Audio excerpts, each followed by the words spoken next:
ബെറാഖ താഴ്വര, Valley of ബെറാഖ part 2.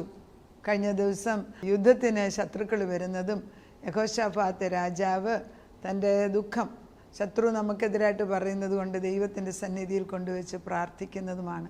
എപ്പോൾ വിഷമമുണ്ടോ നമ്മൾ അന്നേരം ഉടനെ നോക്കേണ്ടത് ദൈവത്തിലേക്കാണ്. എല്ലാം കഴിഞ്ഞിട്ട് ദൈവത്തിലേക്ക് നോക്കുന്നത് പോലെ അല്ല. പ്രശ്നം വരുമ്പോഴേ ദൈവത്തിലേക്ക് നോക്കാനുള്ള ബുദ്ധി നമുക്കുണ്ടായെങ്കിൽ പല യുദ്ധങ്ങളും ഈ വലിയ മൂർധന്യാവസ്ഥയിൽ ചെല്ലത്തില്ല. പിന്നെ ചില സന്ദർഭങ്ങൾ നമ്മുടെ മക്കളൊക്കെ വഴിയിൽ പോകുമ്പോൾ, ചില വഴിയുടെ പോകുമ്പം എന്തുകൊണ്ടാണ് അവർ തിരിച്ചു വരാത്ത ചില അമ്മമാർ ചോദിക്കാറുണ്ട്. ദൈവം യുദ്ധം ജയിക്കുന്നതിനെക്കാട്ടി കൂടുതൽ ഉദ്ദേശിക്കുന്നത് സ്വഭാവ ശുദ്ധീകരണമാണ്. അത് വളരെ നിർബന്ധമുള്ളൊരു കാര്യമാണ്. ശുദ്ധിയില്ലാത്തിടത്ത് ദൈവത്തിന് വസിക്കാനൊക്കത്തില്ല. അപ്പം ദൈവം നമ്മുടെ തലമുറകളിൽ പ്രവർത്തിക്കണമെങ്കിൽ അവരുടെ ജഡീക ശക്തികളെ ഒടിച്ചു മാറ്റാൻ സമയമെടുക്കും. ദൈവത്തിനല്ല, മനുഷ്യർക്ക്. അപ്പം നമ്മൾ താമസിപ്പിക്കുന്നത് കൊണ്ടാണ് ദൈവത്തിൻ്റെ പ്രവർത്തനം താമസിക്കുന്നത്. അത് നമ്മൾ ചിലപ്പോൾ ഈ പ്രാർത്ഥിക്കാനിരിക്കുമ്പം തന്നെ നമ്മൾ നോട്ട് ചെയ്തിട്ടുണ്ടോ, ചില വിഷയം എടുക്കുമ്പോൾ നല്ല തീക്ഷ്ണമായിട്ട് പ്രാർത്ഥിച്ച് നേടുന്നതാണ്. ചില പ്രാർത്ഥിക്കുമ്പോൾ നമ്മളോട് ഭർത്താവ് പറയാം അവിടെ നിർത്തേ, ഉടനെ അതിൻ്റെ ആവശ്യമില്ല. അത് പ്രാർത്ഥിക്കാതിരിക്കുന്നില്ല, പ്രാർത്ഥിക്കുന്നുണ്ട്, പക്ഷേ ആ തീക്ഷ്ണമായ പ്രാർത്ഥന വരത്തില്ല. എന്നാൽ ചില സന്ദർഭം എടുത്തേച്ച് പറയും പ്രാർത്ഥിക്കാൻ പറയും. അപ്പം പിന്നെ നമ്മളും ദൈവവും കൂടെ ഒന്നിച്ച് നിന്നുള്ള ഒരു പ്രാർത്ഥനയാണ്. അത് ജയമെടുക്കുന്ന സമയമാണ്.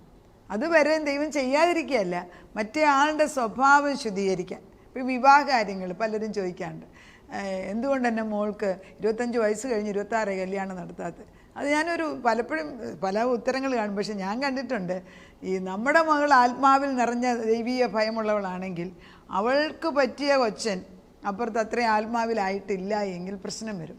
അതുകൊണ്ട് ആ കൊച്ചൻ്റെ സ്വഭാവം ശുദ്ധീകരിക്കുന്നിടം വരെയും താമസിക്കാൻ സാധ്യതയുണ്ട്. ഇത് വൈസ് വേഴ്സ്, അങ്ങോട്ടും ഇങ്ങോട്ടും ഇത് സംഭവിക്കും. അപ്പോൾ ഓർക്കേണ്ടത് നമ്മുടെ കുറവല്ല, നമ്മൾ അങ്ങേ സൈഡിലുള്ളവർക്ക് കൊണ്ടും കൂടെ പ്രാർത്ഥിക്കുമ്പോൾ അവരുടെ ഹൃദയങ്ങളിലും കഴുകി, അതായത് കഴുകി ശുദ്ധീകരിക്കുക എന്ന് പറയും. ശുദ്ധീകരിച്ച് വെടുപ്പാക്കുമ്പോൾ തക്ക സമയത്ത് അവർ കടന്നു വരും. അത് തന്നെ താമസത്തിൻ്റെ റീസൺ അതാണ് ഒരു കണക്കിൽ. അപ്പം നമ്മൾ വെച്ച് പ്രാർത്ഥിക്കുക എന്നുള്ളതാണ്. എങ്ങനെയാണെങ്കിലും ദൈവത്തോട് പ്രാർത്ഥിക്കുക. അപ്പം നമ്മൾ കഴിഞ്ഞ ദിവസം ഇപ്പം ബെറാഖ താഴ്വരയിൽ യുദ്ധസമയത്ത് നമ്മൾ വായിച്ചത് യഹോശാഫാത്തിൻ്റെ അടുക്കൽ 3 ശത്രുക്കളും, മൊവാബ്യരും അമ്മോന്യരും മെയൂന്യരും വന്ന് ശത്രുക്കൾ വന്നപ്പോൾ ദൈവം തമ്പുരാൻ്റെ സന്നിധിയിൽ യഹോശാഫാത്ത് വന്ന് പ്രാർത്ഥിക്കുന്നു. സമൂഹം എല്ലാവരും കൂടെ, ഞങ്ങളുടെ ദൈവമേ, നീ അവരെ ന്യായം വിധിക്കയില്ലയോ? ശത്രുവിനെതിരായിട്ട് നീ യുദ്ധം ചെയ്യത്തില്ലയോ? ഞങ്ങളുടെ നേരെ വരുന്ന ഈ വലിയ സമൂഹത്തോട് എതിർപ്പാൻ നമുക്ക് ശക്തിയില്ല. കറക്റ്റായിട്ട് വിളിച്ചു പറയല്ലേ, എന്ത് ചെയ്യേണ്ടെന്ന് അറിയത്തില്ല.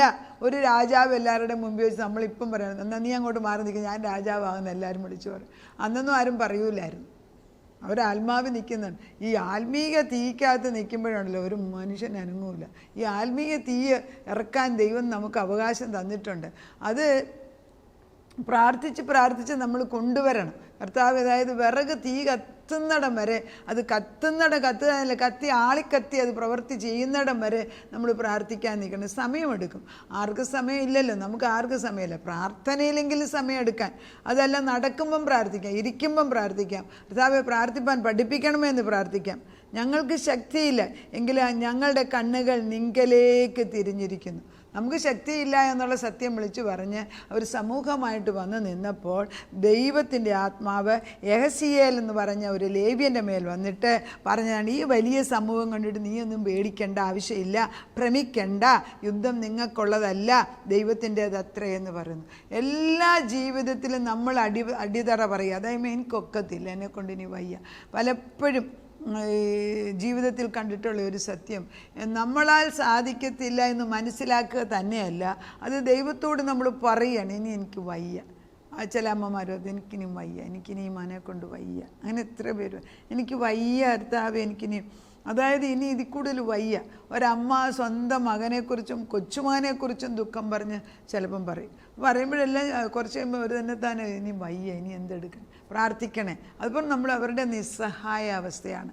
കാരണം നമ്മൾ പഠിച്ച പണിയെല്ലാം നോക്കിയിട്ട് ഇവർക്ക് ചൊവ്വാകാൻ ഒക്കുന്നില്ല എങ്കിൽ ഇനി ഈ കാര്യം ദൈവം ഏറ്റെടുക്കണം.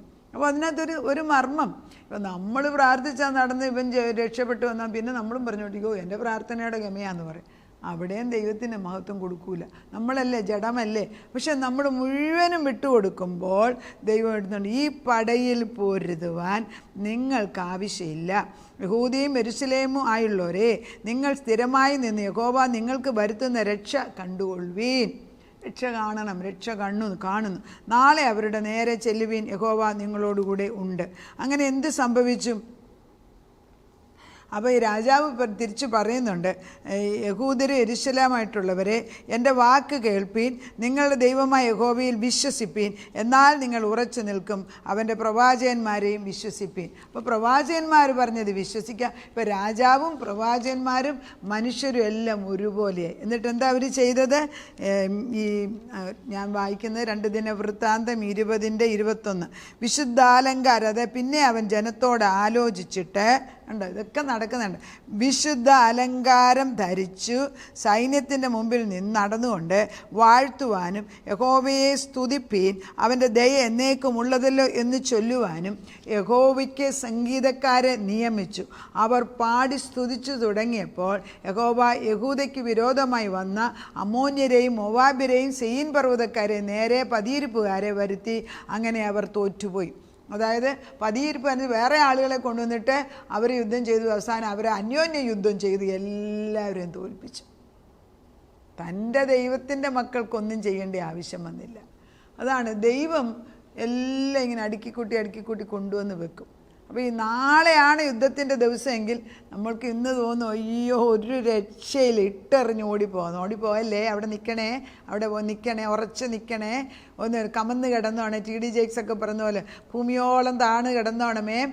അബ്രഹാം കമന്ന് കിടന്ന് പ്രാർത്ഥിച്ചതുപോലെ മോശ സറണ്ടർ ചെയ്ത് ദൈവത്തിന് മുമ്പിൽ ഭൂമിയോട് കമന്ന് കിടന്നു അവിടെ കിടക്കുക, അവിടെ ഇരിക്കുക, പോകല്ലേ, അവിടെ നിൽക്കുക. ദൈവം തമ്പുരാൻ യുദ്ധം ഏറ്റെടുക്കുന്നു. ഒരു യുദ്ധവും നമ്മൾ ചെയ്തില്ല. രാജാവ് യുദ്ധം ചെയ്തില്ല. സൈന്യങ്ങൾ, ശത്രു സൈന്യം അങ്ങോട്ടും ഇങ്ങോട്ടും, പതിയിരിപ്പുകാർ വന്ന് ഒരു ശത്രുവിനെ നശിപ്പിച്ചു. കുറച്ച് കഴിയുമ്പോൾ അവർ അങ്ങോട്ടും ഇങ്ങോട്ടും യുദ്ധം ചെയ്ത് എല്ലാവരും നശിച്ചിട്ട് ആ ഭാഗം വായിക്കുന്നത് വളരെ പദമാണ്. യഹൂദ്യർ മരുഭൂമിയിലെ കാവൽ ഗോപുരത്തിനകെ ചെത്തിയപ്പോൾ അവർ പുരുഷാരത്തെ നോക്കി, അവർ നിലത്ത് ശവങ്ങളായി കിടക്കുന്നത് കണ്ടു. മരിച്ചെന്ന്, എല്ലാം ചത്തുപോയെന്ന്. ഒരുത്തനും ചാടിപ്പോയില്ല. ഇതാ ദൈവം ചെയ്യുമ്പം മനോഹരമായിട്ട് ചെയ്യും. യഹോശാഫാത്തും അവൻ്റെ പടജനവും അവരെ കൊള്ളയിടുവാൻ നടന്നപ്പോൾ അവരുടെ ഇടയിൽ അനവധി സമ്പത്തും വസ്തുവും വിശേഷ വസ്തുക്കളും കണ്ടെത്തി. കാരണം ഇതെല്ലാം വഹിച്ചുകൊണ്ടല്ലേ, ഇവർക്ക് സേഫൊന്നും ഇല്ലല്ലോ. കൊണ്ടു നടക്കുന്നിടത്തെല്ലാം അവരുടെ കയ്യിലുള്ളതെല്ലാം കൊണ്ടാണല്ലേ ഈ വന്ന് നിൽക്കുന്നത്. പിന്നെ യുദ്ധത്തിന് ആവശ്യമുള്ള സാധനങ്ങൾ, ഭക്ഷണങ്ങൾ എല്ലാം കൊണ്ടുവന്നിട്ടില്ലേ, ഇതെല്ലാം അവിടെ. എന്നിട്ട് അവരുടെ വസ്ത്രം, വിശേഷ വസ്തുക്കൾ, തങ്ങൾക്ക് ചുമപ്പാൻ കഴിയാവുന്നതിലധികം ഊരിയെടുത്തു. കൊള്ള അധികമുണ്ടായിരുന്നത് കൊണ്ട് അവർ 3 ദിവസം കൊള്ളയിട്ടു. 3 ദിവസം പിറക്കിയിട്ടും തീരാത്ത വണ്ണം. ഒരാൾക്കാണോ, എത്രയോ ജനതയ്ക്ക്, എത്ര ശത്രുക്കൾ. അപ്പം ദൈവമാണ് ഈ വലിയ ശത്രുവിനെ കൊണ്ടുവന്നത്. ഞാൻ ജയിപ്പിക്കുമ്പോൾ എല്ലാം കൂടി ഇവർക്ക് കൊടുക്കാൻ.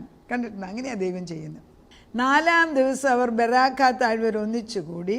3 ദിവസം കൊള്ളയെടുത്തെടുത്ത് കൂട്ടിക്കൂട്ടി എല്ലാവർക്കും അവരവർക്കുള്ളത് കൂട്ടിക്കൂട്ടി, ആർക്കും വേറെ ആളുടെ വേണ്ട. കാരണം ഇഷ്ടം പോലെ ഇനിയും പിറക്കാനുണ്ട്, പിന്നെ എന്തിനാണ് വാശി പിടിക്കുന്നത്? അങ്ങനെയാണ് ദൈവം സ്വർഗഭണ്ഡാരം തുറക്കുമ്പോൾ അവൻ്റെ ഭണ്ഡാരത്തിന് തരുന്നത് എനിക്ക് പറ്റിയത് തരും. ഞാൻ വേറൊരാളുടെ മുമ്പിലോട്ട് കണ്ണ് നോക്കേണ്ട ആവശ്യമില്ല.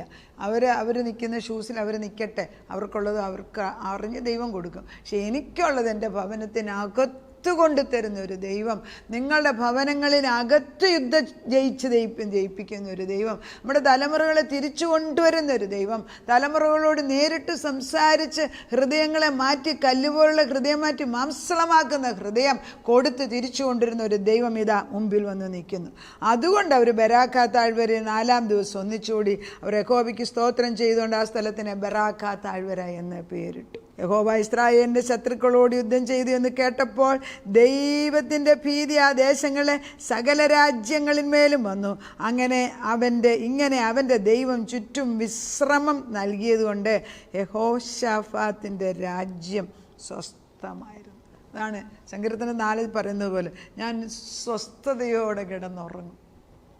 സമാധാനം ഇല്ലെങ്കിൽ സ്വസ്ഥതയുടെ ശത്രുക്കൾ ഒന്നൊന്നുമല്ല, 4 കൂട്ടർ ഒരുപോലെ നശിപ്പിച്ച ദൈവം മുമ്പിൽ വന്ന് നിൽക്കുമ്പം അത് തന്നെയല്ല, അവർ കൊണ്ടുവന്ന സാധനം മുഴുവനും നമ്മുടേതായി മാറി. കാരണം ഒരെണ്ണം പോലും ജീവിച്ചിരിപ്പില്ല. അങ്ങനെയാണ് ശത്രുവിനെ ഉന്മൂലനാശം ചെയ്യുന്ന ഒരു ദൈവം എൻ്റെ മുമ്പിൽ വന്ന് നിൽക്കുകയാണ്. നിങ്ങളുടെ മേൽ ദൈവത്തിൻ്റെ പരിശുദ്ധാത്മ അതിശക്തിയോടെ എഴുന്നള്ളുന്ന ദിവസം നമുക്ക് പ്രാർത്ഥിക്കാം. നാഥ, ബെറാഖ താഴ്വര എന്നുള്ളത് ദൈവത്തിൻ്റെ ആത്മാവ് ഉള്ള മക്കൾക്കെതിരായിട്ട് ശത്രു ഒരു തരത്തിലല്ല, പല സൈഡിൽ കൂടെ കയറി വരും. പക്ഷേ എത്ര വലിയ ശത്രു വന്നാലും ദൈവത്തിൻ്റെ ആത്മാവ് പറഞ്ഞു, ഇവരെ ഒന്നും കണ്ട് നീ പേടിക്കണ്ട. അപ്പുറത്തും ഇപ്പുറത്തും ഒരുപോലെ വന്നു കഴിയുമ്പം ഞാൻ എന്ത് ചെയ്യണമെന്നറിയാതിരിക്കുമ്പോൾ ഓടിപ്പോകാതെ ആലയത്തിലേക്ക് കയറി വന്നു. The righteous run and Lord you are the strong tower. ദൈവമേ, നീയാണ് ഞങ്ങളുടെ കോട്ട. The righteous run unto him and they are safe. നീതിമാന്മാർ അതിലേക്ക് ഓടി വന്ന് രക്ഷപ്പെടുമെന്ന്. യഹോശാഫാത്ത് അതാണ് ചെയ്തത്. പ്രശ്നം വന്നപ്പോൾ അവിടെ ഇവിടെ ഓടി നടക്കാതെ ദൈവത്തിൻ്റെ ആലയത്തിലേക്ക് കടന്നു വന്ന് പ്രാർത്ഥിക്കുക തന്നെയല്ല, ജനസമൂഹത്തെ വിളിച്ചുകൂട്ടി, കർത്താവ് ലേവ്യ പുരോഹിതന്മാരെ വിളിച്ചുകൂട്ടി സംഗീതത്തോടും സ്തോത്രത്തോടും ദൈവത്തെ സ്തുതിച്ചപ്പോൾ, ദൈവത്തിന് മഹത്വം കൊടുത്തപ്പോൾ യുദ്ധം യഹോവയ്ക്കുള്ളതായി മാറി. യുദ്ധം യഹോവയ്ക്കുള്ളതായി മാറിയപ്പോൾ അവർ യുദ്ധം ചെയ്തില്ല. കർത്താവെ, ശത്രുക്കൾ അന്യോന്യം യുദ്ധം ചെയ്ത് ഇല്ലാതാക്കി. ഭവനങ്ങളിൽ സമാധാനം കടന്നു വരട്ടെ, നദി പോലെ ഒഴുകുന്ന സമാധാനം കടന്നു വരട്ടെ. പക്ഷേ അങ്ങനെ അവിടുന്ന് ചെയ്യുന്നതിനാൽ സ്തോത്രം. പ്രാർത്ഥനയുടെ ഉത്തരം തന്നതിന് നന്ദി. യേശു ക്രിസ്തുവിൻ്റെ പൊന്നുനാമത്തിൽ തന്നെ ആമേൻ.